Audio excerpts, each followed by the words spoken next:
How I attracted to myself $20,000. In the laboratory of experience in which my newly revealed relation to divine operation was to be tested, the first problem was a financial one. My income was a stipulated one, quite enough for my everyday needs.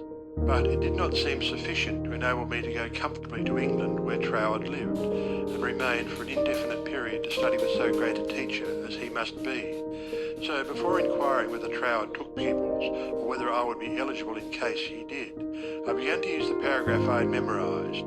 Daily, in fact almost hourly, the words were in my mind. My mind is a centre of divine operation, and divine operation means expansion into something better than has gone before. From the Edinburgh lectures I had read something about the law of attraction, and from the chapter of causes and conditions I had gleaned a vague idea of visualising. So every night, before going to sleep, I made a mental picture of the desired $20,000. 20 $1,000 bills were counted over each night in my bedroom, and then, with the idea of more emphatically impressing my mind with the fact that this $20,000 was for the purpose of going to England and studying with Troward, I wrote out my picture, saw myself buying my steamer ticket, walking up and down the ship's deck from New York to London, and finally saw myself accepted as Troward's pupil. This process was repeated every morning and every evening, always impressing more and more fully upon my mind Troward's memorised statement. My mind is a centre of divine operations. I endeavoured to keep this statement in the back part of my consciousness all the time, with no thought in mind as to how the money might be obtained. Probably the reason why there was no thought of the avenues through which the money might reach me was because I could not possibly imagine where the $20,000 would come from. So I simply held my thoughts steady and let the power of attraction find its own ways and means.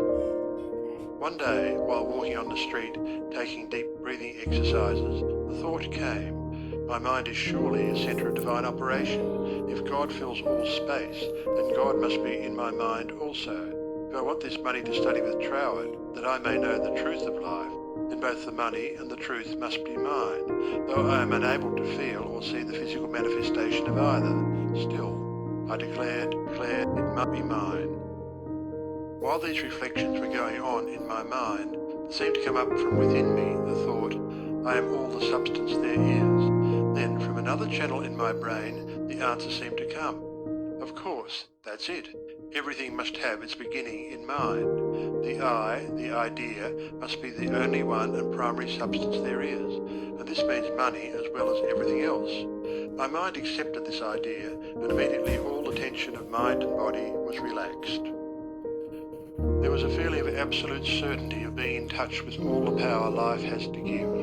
All thought of money, teacher, or even my own personality vanished in the great wave of joy which swept over my entire being. I walked on and on with this feeling of joy steadily increasing and expanding until everything about me seemed to glow with resplendent light. Every person I passed was illuminated as I was.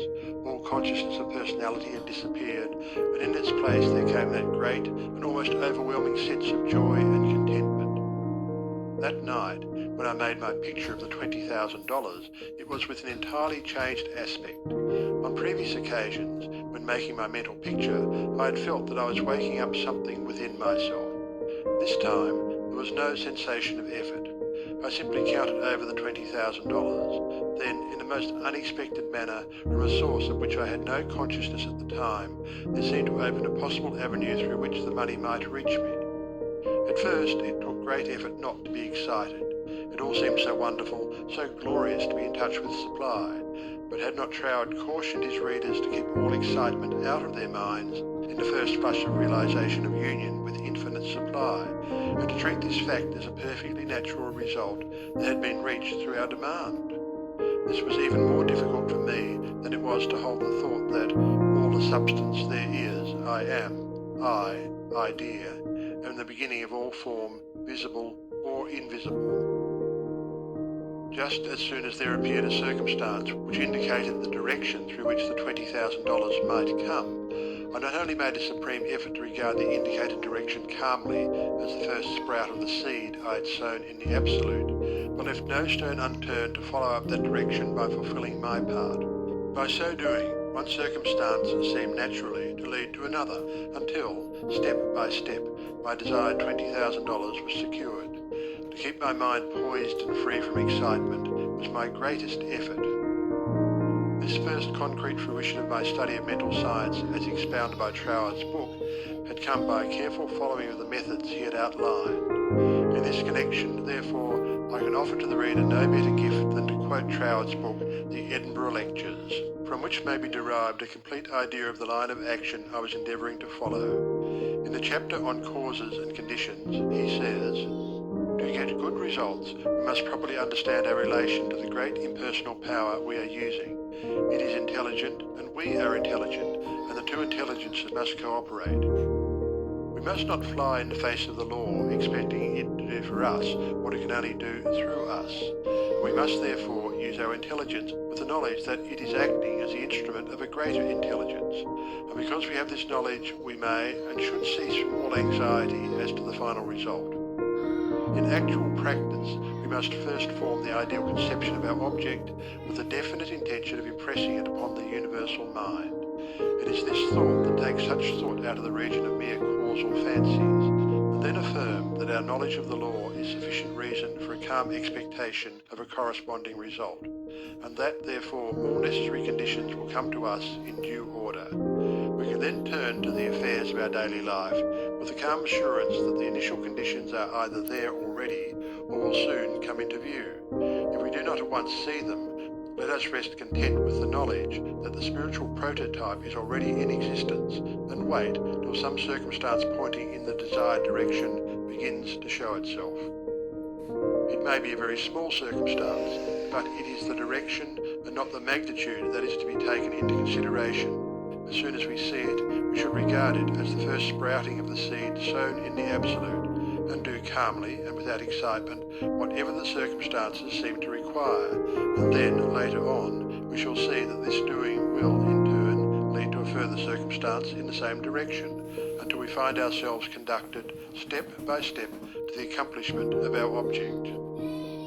In this way, the understanding of the great principle of the law of supply will, by repeated experiences, deliver us more and more completely out of the region of anxious thought and toilsome labour, and bring us into a new world where the useful employment of all our powers, whether mental or physical, will only be an unfolding of our individuality upon the lines of its own nature, and therefore a perpetual source of health and happiness, a sufficient inducement, surely, to the careful study of the laws governing the relation between the individual and the universal mind. To my mind, then as now, this quotation outlines the core and centre of the method and manner of approach necessary for coming in touch with the infinite quoted statement, "My mind is a centre of divine operation," etc., constituted the only apparent means of attracting to myself the $20,000. My constant endeavour to get into the spirit of these statements and to attract to myself this needed sum was about 6 weeks, at the end of which time I had in my bank the required $20,000.